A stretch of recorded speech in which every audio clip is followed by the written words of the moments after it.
The objective of this example problem is to sketch the shear force in the bending moment diagram for this beam, a cantilever beam with a fixed support at the right end. So this problem is a little bit different. It has a concentrated moment. So I'm going to go ahead and start this problem out by solving for the external reactions force and then working through and drawing the shear force and bending moment diagrams.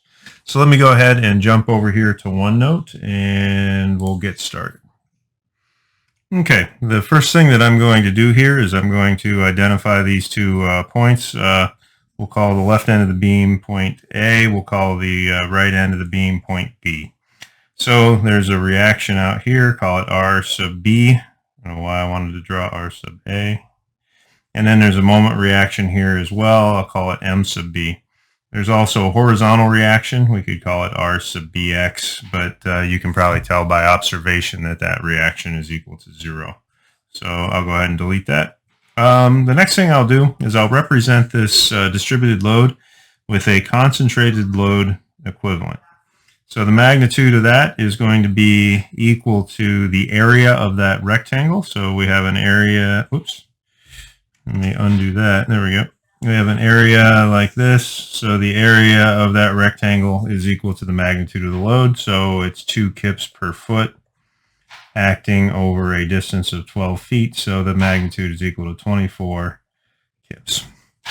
All right, so what I can do is take some of the forces in the y direction for that. And what I have is R sub B minus 24 kips is equal to 0. So from that, I get R sub B equal to 24 kips. I can take the sum of the moments about point B, equal to 0. And when I do that, I get P, 24 kips, acting at a distance of 6 feet. And that creates a positive moment about B minus M sub B equal to 0. So I get M sub B equal to 24 times 6, which is 144 kip feet. All right, so I'll go ahead and sketch in my reactions here. This is equal to 144 kip feet. And this reaction R sub B is equal to 24 kips. Okay. Okay, let me go ahead and erase this work here. Now that we have the reactions, we can delete that.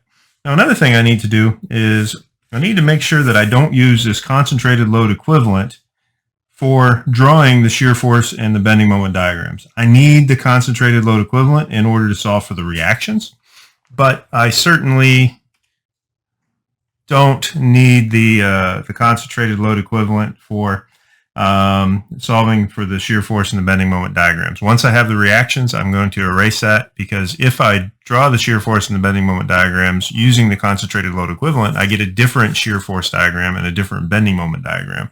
They're not right, they're not wrong, they're the right diagrams for the wrong loading. And so we need to make sure we don't do that. Okay, so first things first, I'm going to start off by sketching some construction lines here. So I'll work in green with these construction lines like that and like that. All right, now I'm going to start off the left end of the beam, work left to right, always work left to right. And at point A, the shear force is equal to 0. Shear force at a free end is always equal to 0. So that corresponds to rule number 3 from Jimbo's rules for shear force and bending moment diagrams. Let me make that a little bit bigger. There we go. I'll pull that down here. All right, so that's rule number 3. All right, back to that. All right, now, so the shear at the point B, just to the left of point B, so VB minus, is equal to the shear force at point A, or just to the right of point A, plus the change in shear between points A and B. Now the change in shear between 2 points is equal to the area under the load curve between those 2 points. So the area under the load curve is this area here. So that is going to be the change in shear between points A and B, or delta VAB. So this is equal to 0 plus Now this is a -2 kips per foot, and the reason it is minus is because it points downwards, and it acts over a distance of 12 feet. So this is equal to minus 24 kips. So I know that out here at the right end of my diagram, just to the left of point B, that I have a value of -24. Now I'm integrating the load curve to get to the shear. So I'm integrating a constant load curve up here. So that means that my shear force diagram ought to be linear or first order. Okay, the slope of my shear force diagram is equal to the magnitude of the load. The load has a magnitude of -2, so the slope of my shear force diagram ought to be -2 kips per foot. So what I can do then is sketch in my shear force diagram between those 2 points like that. And the slope of this curve, if we were to sketch it in, would be -2 kips per foot. All right, and then excuse me, the next step is to say that the shear just to the right of point B is equal to the shear just to the left of point B plus the change in shear at point B. So that's equal to -24 kips. And then the change at shear at point B due to the concentrated load of 24 kips is 24 kips. It's positive because it acts upwards, and then the shear goes back to 0. So our shear force diagram closes, which means that we probably have the reactions correct. Okay, this value here is -24 kips. Excuse me. All right, let me go ahead and scroll down here. We'll work on the bending moment diagram. All right, so I'm going to start off, let's see, by drawing these construction lines again. I should probably do that before I start recording. Like that and like that. Okay, good. All right, so I'm going to start off the left end, and I'm going to start off by invoking rule number 4. The moment at a free end is always 0. So the moment at point A is equal to 0.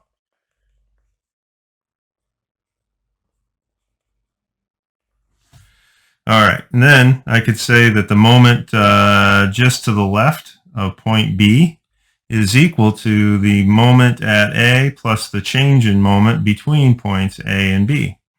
So that's equal to 0. And then the change in moment between points A and B is equal to the area under the shear force diagram between those 2 points. So it's equal to the area of that triangle.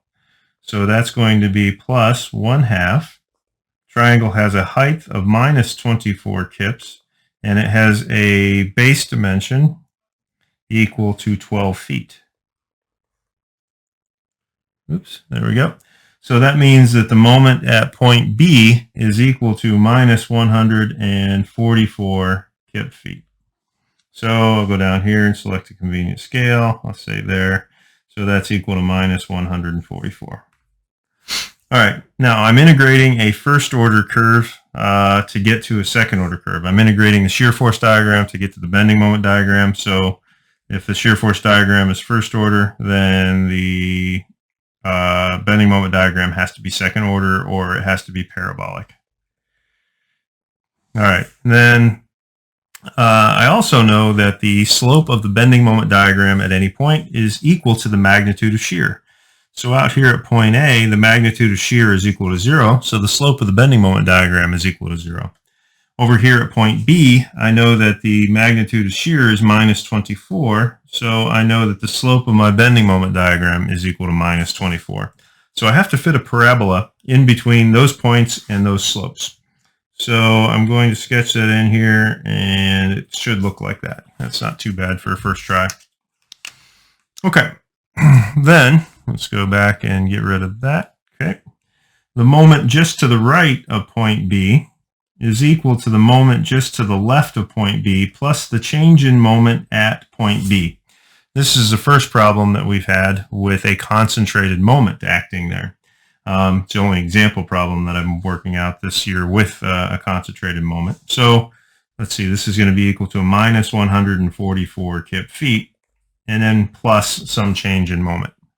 So let me go ahead and scroll up a little bit, bring this back in, And if we go down to rule number 8, it says that a concentrated moment on the beam will result in an instantaneous change in moment equal to the magnitude of the applied moment. Then it goes on and says that moving left to right, a clockwise concentrated moment on the beam creates a positive change, delta M. All right, so with that in mind, get rid of that. Let me scroll back up. This is a clockwise concentrated moment, right? And so that's going to cause a change, delta M, that is positive. So I can come back down here and I can say that this is going to be a change in moment of plus 144 kip feet. So the moment just to the right of point B has to be equal to 0. And then we use a straight edge and close the bending moment diagram like that. All right. So that is our shear force and bending moment diagram. And flashing over to the PDF solution, you can see it drawn with a little bit more precision. So if I were doing this on an exam, or if you were doing it on an exam, I would encourage you to go ahead and call this out as a second order curve, just so that we know that you know that it's second order, it's not third order, fourth order, whatever. And if you're not using a straight edge, you should be using a straight edge. Go ahead and call that out as first order as well, so that we know that it's not just a really flat parabola. All right, good stuff. I hope this helps.